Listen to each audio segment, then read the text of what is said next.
যে মেয়েটা এইভাবে বলে বলে কেঁদেছে, এটাও হাদিস বিরোধী এবং শরীয়ত বিরোধী।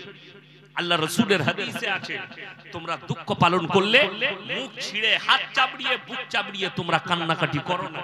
চোখে পানি আসবে, বাপ মারা গেছে, চোখ ভিজে যাবে, পানি গড়াবে, কিন্তু আমাদের মহিলারা বলে বলে কান্না করে। ঠিক বললাম না ভুল বললাম? শুরু করে বলবে, শুরু করে কান্না করছে, এমন মনে হচ্ছে যে ও কোনো গীত গাইছে। এ তো শরীয়ত নয়। নাম্বার 3, হজ ফরজ হলে হজ করতে যাবে। যদি কোন পশ্চিম বাংলার বাপের বেটা মৌলবি, কোন মুফতি যদি দেখাতে পারে যে না আমার বউ সমাজের মহিলা, সে যখন তখন বাজার করতে যাবে, হাট করতে যাবে, আমি চ্যালেঞ্জ দিলাম, আমি আর সমাজের বুকে কথা রাখবো না। এরকম একটা মৌলবি ধরে নিয়ে আসুন স্টেজে যে আমার চ্যালেঞ্জকে অ্যাকসেপ্ট করবে।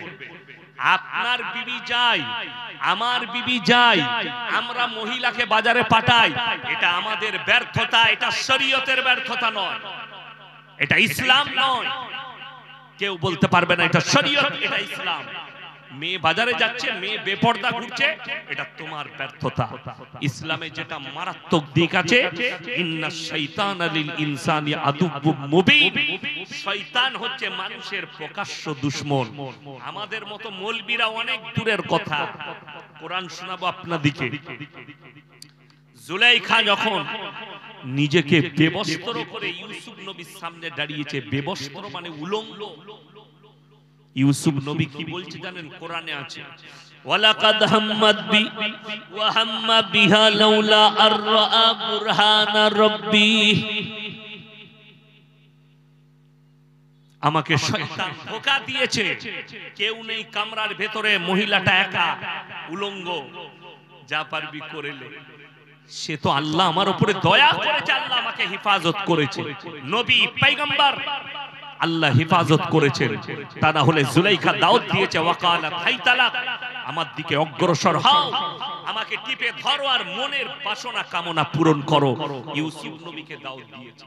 ইউসুফ নবী বলছেন, ক্বালা মাযাল্লাহ ইন্নাহু রাব্বি আহসানা মাসওয়াই ইন্নাহু লা ইউফলিহুজ জালিমিন। আমার আল্লাহ আমাকে কুয়ো থেকে তুলে বাদশার ঘরেতে লালিত পালিত করেছে, আমি কেমন করে নিজের ওপরে জুলুম করতে পারি। ইউসুফ নবী কাঁদছেন, আল্লাহ এই নারীর হাত থেকে বাঁচাও, বদকারের হাত থেকে বাঁচাও। এটা নবীর কথা বলছি, আর কোরআনের প্রথমেই আছে, ইন্নাশ শাইতানা লিল ইনসানি আদুব্বুম মুবিন, শয়তান মানুষের প্রকাশ্য দুশমন। ইউসুফ নবীর ভাই, তাদিকে শয়তান ধোঁকা দিলে কখন? যখন ইউসুফ নবী 7-8 বছরের ছেলে, স্বপ্ন দেখেছে, আব্বাকে বলছেন কি, নিজের বাপ ইয়াকুব নবীকে সকালে বাপের কোলে বসে বলছে, আব্বা আমি রাতের অন্ধকারে স্বপ্ন দেখলাম। কি স্বপ্ন? ইজ ক্বালা ইউসুফু লিআবিহি ইয়া আবাতি ইন্নী রাআইতু আহাদা আশারা কাওকাবা ওয়াশ শামসা ওয়াল কমারা রাআইতুহুম লি সাজিদিন। আব্বা জান, আমি স্বপ্ন দেখলাম রাতের অন্ধকারে 11টা নক্ষত্র, চন্দ্র এবং সূর্য আমাকে যেন সিজদা করছে। বলুন সুবহানাল্লাহ। এটা কোরআন, সূরা ইউসুফ। আমি স্বপ্ন দেখলাম 11টা নক্ষত্র, চন্দ্র এবং সূর্য আমাকে যেন সিজদা করছে। ইয়াকুব নবী বুঝতে পারলেন, আমার এই সন্তান কোনো সাধারণ ছেলে নয়, এটা পয়গম্বরদের নিশানি, আমার এই ছেলেটা মহাপুরুষ হবে, একে আল্লাহ নবুয়ত দান করবে। মহব্বতটা একটু বেড়ে গেল। শয়তান বাকি ভাইদিকে বললে, দেখি না তোর বাপ ইউসুফকে বেশি ভালোবাসছে, তাহলে এক কাজ কর, ওকে তোরা মার্ডার করে দে। শয়তানের চক্রান্ত ভাইদের কাছে। কিন্তু বাপ ছাড়ে না ইউসুফকে। বেটারা বললে, আব্বা একবার আমাদিকে দেন, ইউসুফ আমাদের ভাই, আমরা ছাগল চড়াতে যাব জঙ্গলে, ইউসুফকে নিয়ে যাব, আমরা এতগুলো ভাই আছি, দেখভাল করব, অসুবিধা নেই। সাথে করে নিয়ে গেল, ভাইদের মধ্যে দ্বন্দ্ব দাঁড়ালো জঙ্গলে গিয়ে। কেউ বলছে মার্ডার করে দে, কেউ বলছে কুয়োর মধ্যে ফেলে দাও। সেই ভাইদের ভোট হলো, ভোটে বেশি সংখ্যক বললে মারার দরকার নাই, কুয়োতে ফেলিয়ে দে, এমনি মরে যাবে, মার্ডার করার দরকার নাই। ইউসুফ নবীকে কুয়োর মধ্যে ফেলা হয়েছে, আল্লাহ হেফাজত করেছে। এতটুকু চোট লাগেনি ইউসুফ নবী। কুয়োর মধ্যে, কুয়োতে পানি নেই, ইউসুফ নবী অন্ধকারে, আর তার জামাটা খুলে নিয়েছে। জামাটা খুলে যেমন ভাবে প্রাণী ছিঁড়ে, বাগে ছিঁড়ে, সেইভাবে নুচে ছাগল জবাই করে রক্ত লাগিয়ে নিয়ে চলে এসেছে। কার কাছে? বাপের কাছে, ইয়াকুব নবীর কাছে, আব্বাজানের কাছে। সব ভাইরা ইয়াকুব নবীর দরবারে হাজির। আব্বা, বিপদ হয়ে গেছে, আমরা খেলা করছিলাম ছুটাছুটি, ইউসুফকে বলেছিলাম আমাদের মালগুলো দেখবি, জামাগুলো। আমরা ঘুরে এসে দেখেছি ইউসুফকে বাগে খেয়ে নিয়েছে, ইউসুফকে বাগে খেয়ে নিয়েছে। ইয়াকুব নবীর হাতে যখন জামাটা দিয়েছে, ইয়াকুব নবী কি বলেছেন জানেন? ইয়াকুব নবী চোখে পানি, কাঁদতে শুরু করেছেন, কাঁদতে সন্তানের জন্য। وجاءوا على قميصه بدم كذب قال بل سولت لكم أنفسكم أمرا فصبر جميل والله المستعان على ما تصفون। হাতে জামা নিয়ে ইয়াকুব নবী কাঁদছেন ইউসুফের জন্য। আমার সন্তান যেখানে আছে আল্লাহ যেন হেফাজত করে। ইয়াকুব নবী বুঝতে পেরেছেন আল্লাহ নবীদিকে কখনো যারা পয়গম্বর হবে তাদেরকে বেত্রাঘাতে মৃত্যু দিবেন না, তারা বিপদে মারা যাবে না, কোনো বাঘ শিয়ালে কুকুরে তাদেরকে কোনো প্রাণী খেতে পারে না। যেহেতু ইয়াকুব নবী আমার ইউসুফ এমন স্বপ্ন দেখেছে, এটা নবীদের নিদর্শন, পয়গম্বর, তাকে বাঘে খেতে পারে না। আল্লাহর কাছে কাঁদতে লাগলেন, আল্লাহ ফাসাবরুন জামিল আল্লাহু মুস্তাআন ওয়া আলা মা তাসিফুন। আল্লাহ তুমি আমাকে সবর দাও, আমার সন্তানের তুমি হেফাজত করো। এই দোয়া করেছেন ইয়াকুব নবী সন্তানের জন্য। শয়তান ধোঁকা দিয়েছে, যাও মেরে দাও, মার্ডার করে দাও, কুয়োয় ফেলেছে।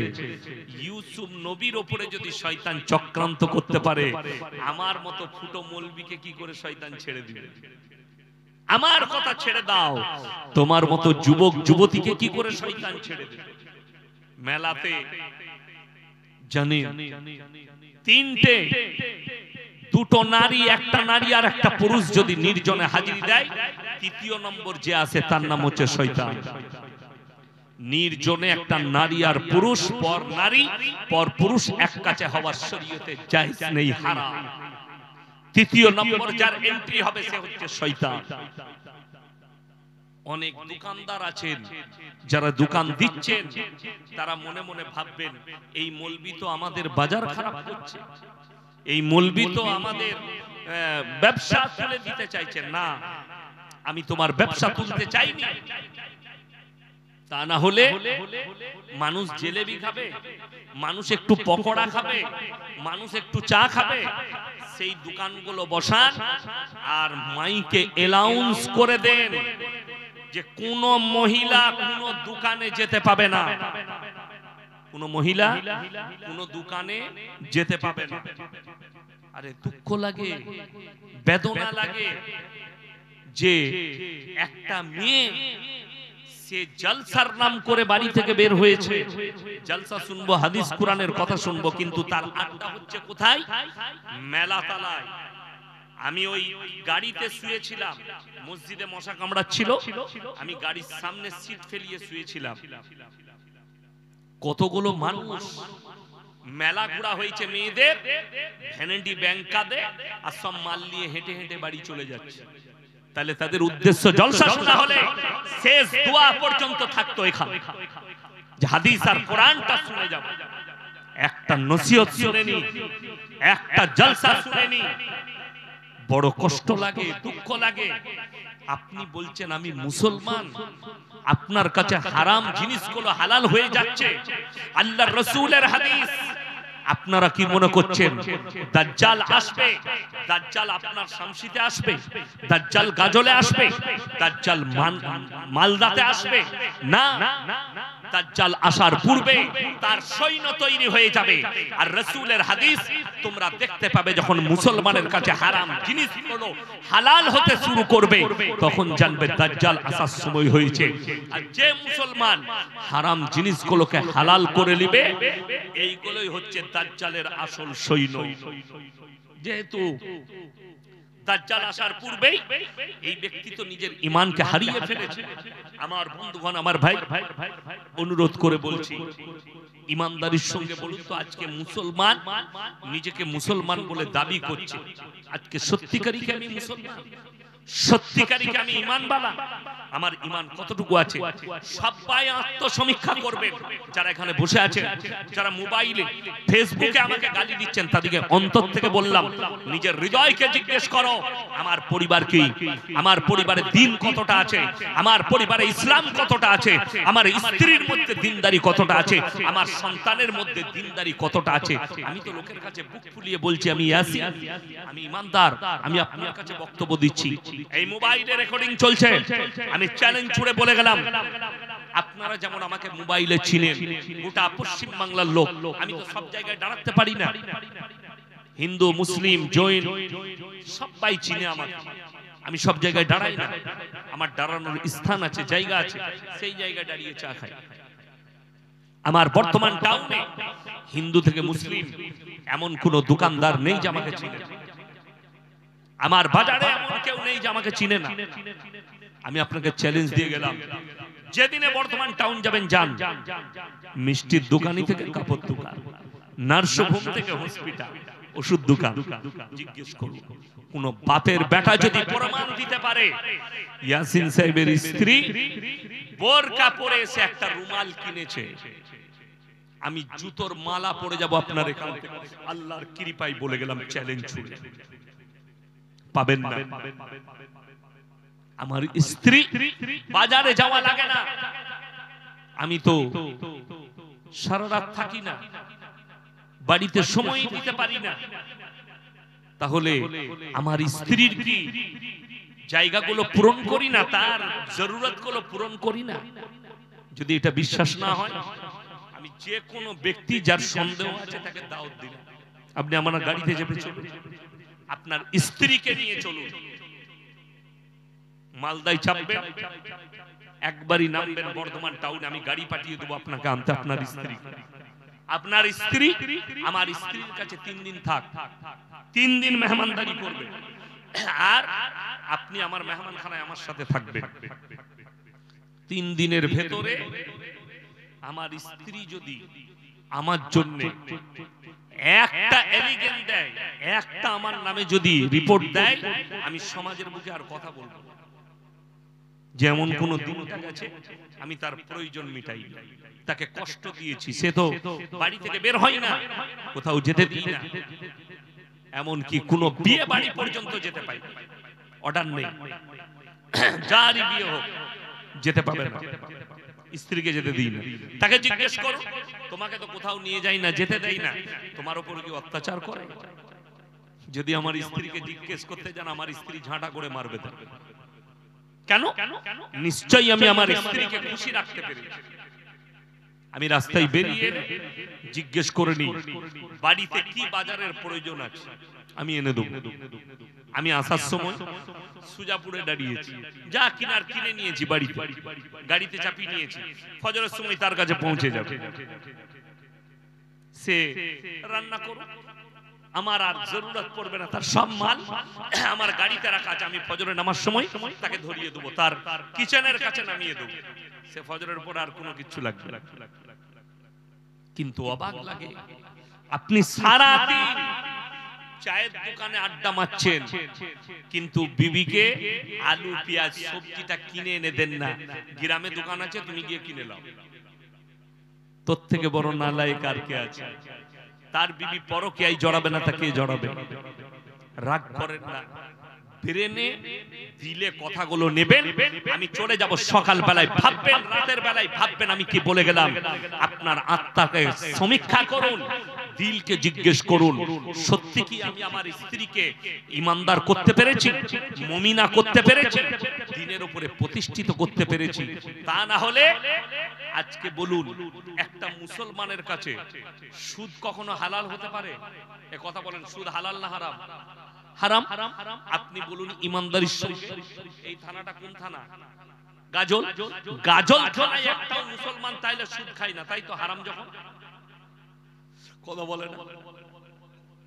আমি কিন্তু গোল আলু বক্তা নয়। কালকে দেখলাম কমেন্টে এক হারাম করে লিখেছে, তুমি যে জলসার স্টেজে সুতি থানায় আদায় করছিলাম, মাদ্রাসার জলসা, চাইছিলাম টাকা, অনেক লোক দিয়েছে, তো একজন কমেন্টে লিখেছে, তুমি কি জিজ্ঞেস করে নিয়েছো টাকাটা সুদের টাকা দিচ্ছে না মদের টাকা দিচ্ছে? আচ্ছা বলুন তো, আমি বর্ধমান জেলা থেকে এখানে এসেছি, আমাকে দাওয়াত দিয়েছে, আমাকে মেহমানদারি করাবে কারা? কমিটি করাবে না করাবে না? আচ্ছা কমিটি মুসলমান না মুসলমান নয়? মুসলমান। তার উচিত, ইয়াসিন সাহেব আমি কেউ কি চিনি না, আপনারা সবাই আমার ইমানি ভাই, দাওয়াতি ভাই, সবাই ইমানদার আমার কাছে, সবাই ভালো, আমি কেউ কি চিনি না, সবাই মুমিন আপনারা আমার কাছে। এখন আমাকে যে খাবারটা দিবে, কমিটির দায়িত্ব হচ্ছে হালাল খাবারটা আমার কাছে দিবে। আমি যখন কোনো হোটেলে খাবো, কোনো দোকানে খাবো, কোনো অমুসলিম ভাইয়ের বাড়িতে খাবো, তখন আমাকে বেঁচে খেতে হবে, জিজ্ঞেস করতে হবে এটা হালাল না হারাম। কিন্তু যখন কোন মুসলমান দাওয়াত দিবে, তার হক হচ্ছে সে মেহমানকে হালাল খাবার খাওয়াবে। আমরা বক্তারা টাকা চাইবো, আমি এখানে চ্যালেঞ্জ ছুড়ে ইমানদারির সঙ্গে বলছি, যদি কোনো সুদখোর নিয়ত করে থাকেন ইয়াসিন সাহেবের হাতে টাকা দেবো, টাকা দিবেন না, ওই টাকা কাজে লাগবে। আমি চ্যালেঞ্জ ছুড়ে বলে গেলাম আজকে। যদি কোনো লটারিওয়ালা মনে করেন ইয়াসিন সাহেব আদায় করছে, তার হাতে টাকা দেবো, আজকে দুঃখটা ওইটাই তো। সুদখোররা, মাতালরা, গাঁজাখোররা, মদ ব্যবসায়ী, লটারি ব্যবসায়ী, এরা ভেবেছে জান্নাতে যাবার একটা দারুণ রাস্তা। কোথায়? জলসা। আমার আগে দেলোয়ার ভাই আদায় করছিল না, করেনি? করছিল। এরপর যেই 100, 200, 500 দিচ্ছে, শুধু দেলোয়ার ভাই নয়, এরকম সব আদায়কারী বক্তা। আমি কিন্তু আদায়কারী বক্তা নয়, যারাই আদায় করে পয়সা দিচ্ছে। একজন সুদখোর এসে 1000 টাকা দিয়ে দিল, কাকে? হুজুরকে। হুজুর জানে না, হুজুর তো আদায় করছে, সে জানে না মালটা কি। হুজুর এখন কানে হাত লাগিয়ে, আহারে বান্দারে মুদাই বসেছিল, আর ছিল কি না ছিল, 1000 দিল, দিয়ে তাকে জান্নাতে ঢুকিয়ে দিল। সে মনে করলে শালা এত ভালো জান্নাত আর কোথাও নেই। তুমি বলেছো যে আমি সুদখোর, তুমি হুজুরকে বলেছো এটা সুদের টাকা।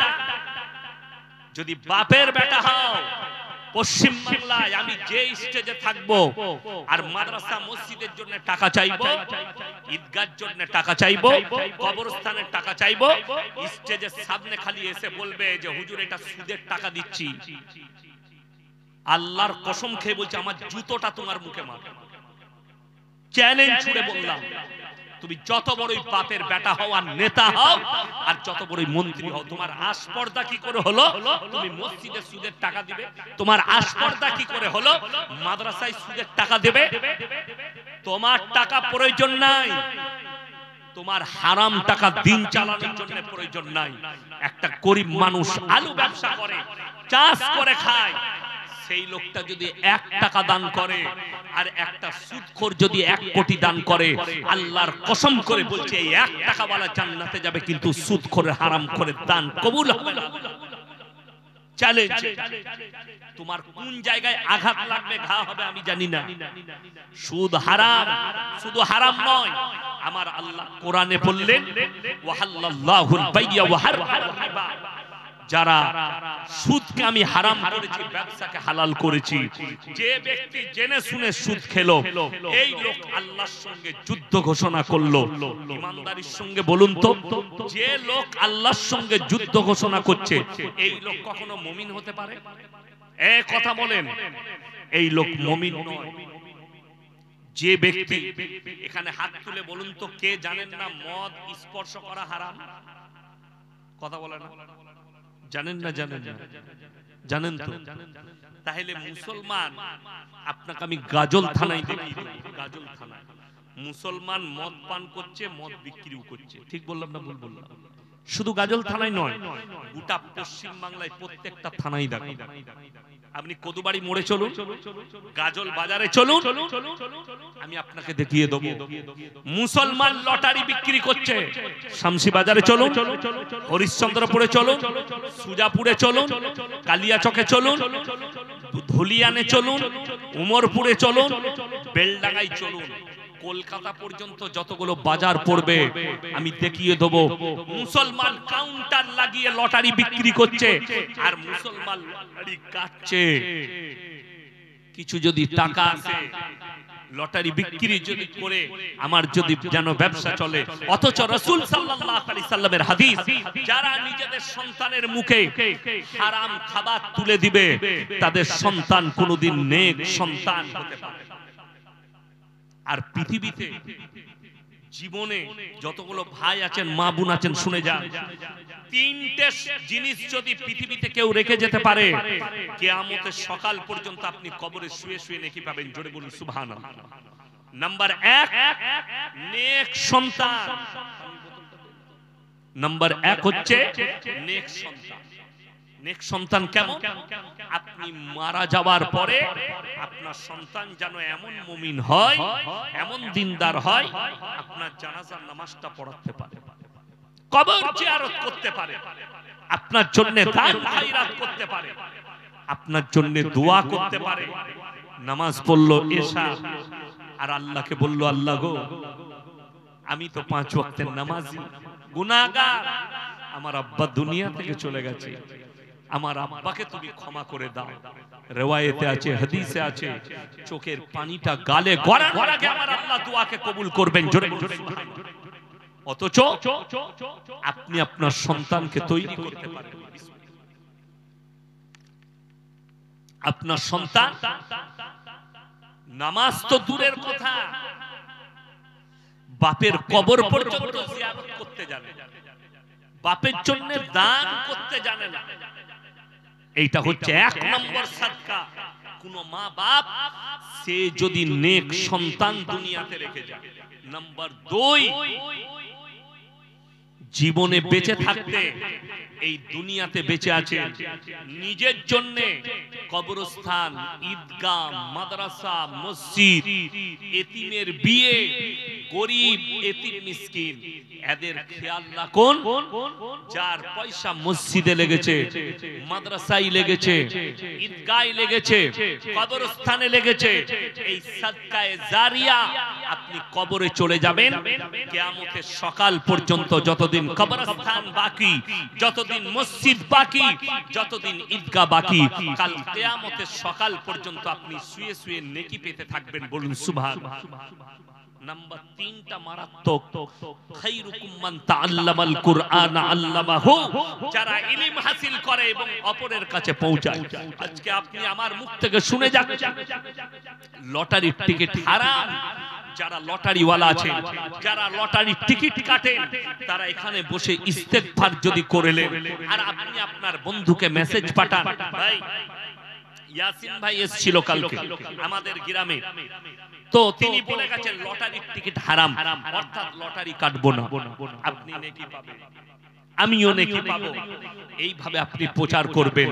যারা ইলমটা ছড়ায় এবং যাদের মাধ্যম দিয়ে ছড়ায়, একের পর এক পেরিয়ে যাবে, সবাই নেকি পেতে থাকবে। আমার বন্ধুগণ, আমার ভাই, অথচ আমরা জানি না আমরা অজান্তে কতগুলো পাপে লিপ্ত আছি, অজান্তে আমাদের পরিবার কি পাপে লিপ্ত আছে, কতগুলো পাপ করছে। না আমার বাড়িতে কোরআনের তেলাওয়াত আছে, না আমার বাড়িতে নামাজ আছে, না আমার বাড়িতে দিনদারি আছে, না আমার বাড়িতে বিসমিল্লাহ আছে। অথচ কোরআনে আছে ফাইদা কারাতাল কুরআন ফাস্তাইজ বিল্লাহ, जबकि कुरान पढ़ने के लिए जाओ तो बसमाला का इस्तेमाल करो। किरातेर একজন কিতাব লিখেছেন কারি আব্দুর রহমান মক্কি রহমাতুল্লাহ আলাইহি, মারাত্মক কিতাব ফাওয়াইদে মক্কিয়া, তার মধ্যে লিখেছে कि बसमाला का इस्तेमाल करो যে কোনো কাজে তুমি বিসমিল্লাহর ইস্তেমাল করো, ব্যবহার করো। তোমার বিবিকে বলেছো সকালবেলায় মাংসটা কাটবে যখন বিসমিল্লাহ বলে, সবজির রান্না শুরু করবে বিসমিল্লাহ বলে, হাঁড়িতে যখন প্রথম চালটা দেবে বিসমিল্লাহ বলে। আমাদের বিসমিল্লাহ নাই, আমাদের বাড়িতে তারবিয়ত নেই, আমাদের বাড়িতে দস্তরখান নেই। আরে দুঃখ লাগে।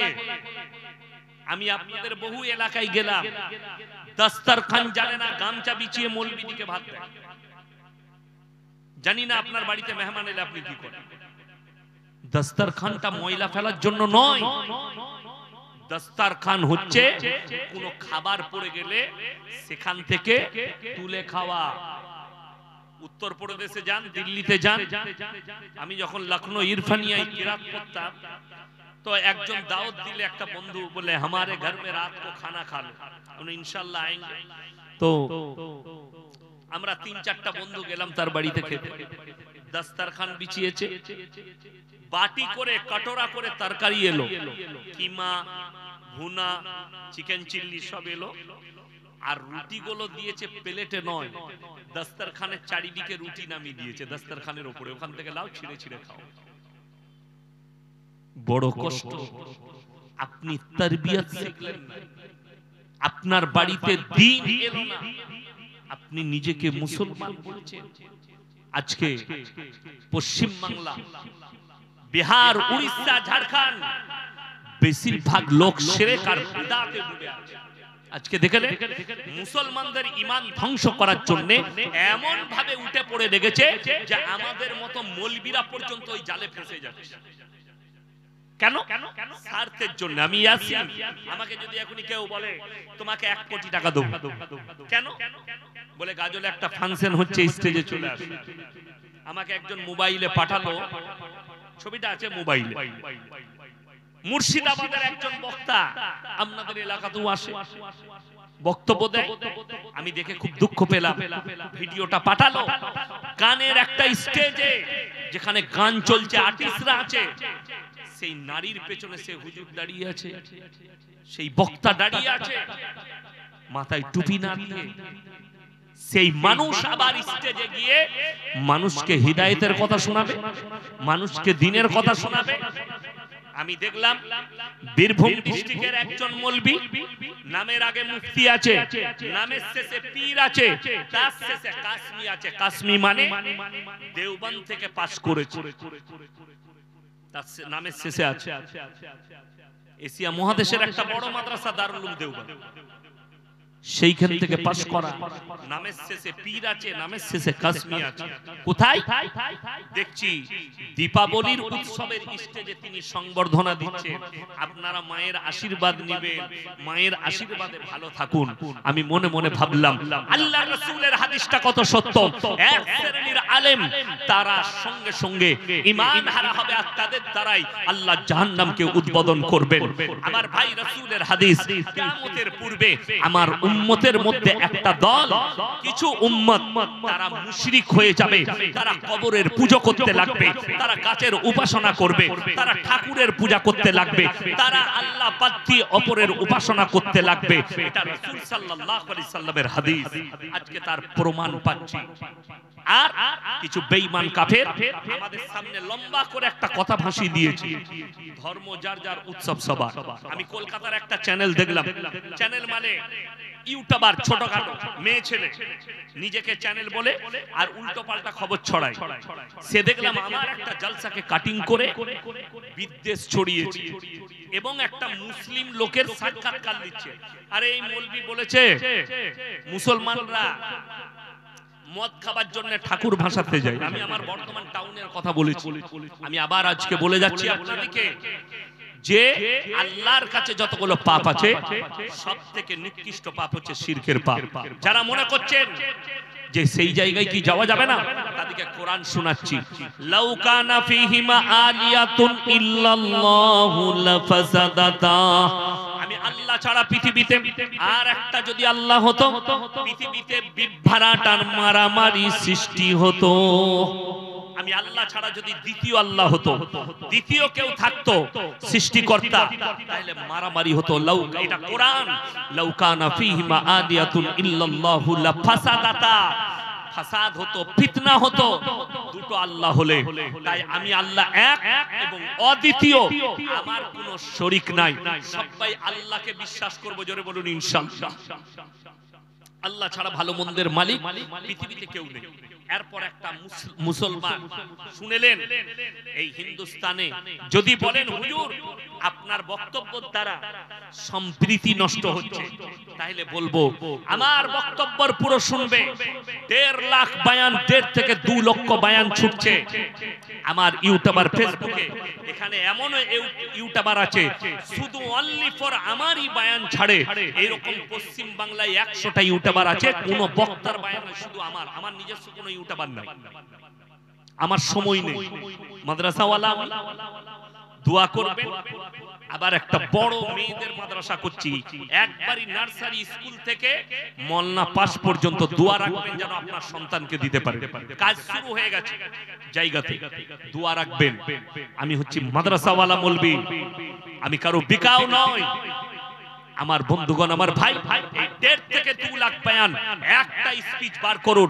আমি কারো দেবদেবীকে গালি দিয়েছি, কারো ধর্মকে গালি দিয়েছি, দিইনি, আর আমার মৃত্যুকাল পর্যন্ত দেব না। কিন্তু আল্লাহর কসম, তারটাকে আমি নিজের মনে করতে পারবো না। কোরআনে আছে লা ইলাহা ইল্লাল্লাহ ওয়া লা ইলাহা ইল্লা। তোমরা দুটো নৌকায় পা দিও না, একটা নৌকায় পা দাও। পদ্মা আপনাদের কাছে, ফারাক্কার কাছে, পদ্মার উপরে আর একটা কি নদী পেরিয়ে এলাম মালদা, ওটা কি নাম? মহানন্দা। এই মহানন্দা নদীতে যদি আপনি নৌকায় চাপেন, যে আমি ওপার যাব নৌকায় চেপে, যদি আপনার মনে হয় এই নৌকাটা ডুবে যেতে পারে, তার থেকে ভালো পাশাপাশি দুটো নৌকা লাগিয়ে এটাই একটা পা, ওটাই একটা পা ডুবে, সে মালটা মরবে না? মরবে না, ও আগে মরবে। খালি দুটো একটু সরে যাওয়া। তো তুমি যদি দুটো নৌকায় পা দিতে চাও, এই দিকটাতেও থাকবো, ওই দিকটাতেও থাকবো। যেমন উদাহরণ বলে দিই, অনেক লোক, আমি ইয়াসিন বেঁচে আছি, বেঁচে আছি না নাই? আমি যখন বেঁচে আছি কথা বলছি, যখন আমার মধ্যে প্রাণ আছে। এখন সভাপতি সাহেব যদি বলে ইয়াসিন ভাই আপনি 100 টাকা দেন, আমি দিতে পারবো না? পারবো না বাবা, কথা বলে না? পারবো, এখনই পকেট থেকে বার করে দিই। আচ্ছা আমি যদি মরে যাই দিতে পারবো? কথা বলেন। মরে গেলে দিবার ক্ষমতা নেই। এইটাই তো বুঝার। কিছু সিন্নিখোর আমাকে গালি দিচ্ছে, আরে আমি বুঝাচ্ছি, আমি যদি মরে যাই আর কিছু দিবার ক্ষমতা না থাকে, তাহলে বাবার কবরে গিয়ে কি করে ভালো মন্দ চাইবে তুমি? সে কি করে দিবে? ছেলে চাইছো, মেয়ে চাইছো, কে বুঝাবে? দুঃখটা ওইটাই, আল্লাহ ছাড়া ভালো মন্দ, কল্যাণ অকল্যাণের মালিক পৃথিবীতে কেউ নেই। সম্প্রীতি যারা বলছেন, সম্প্রীতি আপনার বুঝে আসেনি। রাসূল সাল্লাল্লাহু আলাইহি সাল্লামের হাদিস, তোমরা ততক্ষণ পর্যন্ত মুমিন হতে পারবে না যতক্ষণ পর্যন্ত তোমার কাছ থেকে তোমার প্রতিবেশী সুরক্ষিত নয়। বুখারী শরীফের হাদিসে আছে, তোমরা নিজের জন্য যেটা পছন্দ করো, তোমার ভাইয়ের জন্যও সেই জিনিসটাই তুমি পছন্দ করো। এটা রাসূলের হাদিস। আগে চলুন, আল্লাহ রাসূল বললেন যে হে আমার উম্মত উম্মতি শোনো, তোমরা দেখো না তোমার বাড়ির পাশে কে বসবাস করছে, সে হিন্দু হোক, সে দলিত হোক, সে আদিবাসী হোক, সে খ্রিস্টান হোক, সে ক্ষুধার্ত হলে খাবার দাও, বস্ত্রহীন হলে বস্ত্র দাও, বিপদে পড়লে পাশে দাঁড়াও। তার মানে এটা নয় যে তার উৎসব হলে তুমি গিয়ে দাঁড়াও, এটার মানে তা নয়। এখন অনেক মুসলমান শিক্ষিত ভাই আমাদেরকে দলিল দিচ্ছে, হুজুর আমরা তো শুধুমাত্র গাজলে গিয়েছিলাম মেলা দেখতে, একটু বউকে নিয়ে ঠাকুর দেখতে, আমরা তো পুজো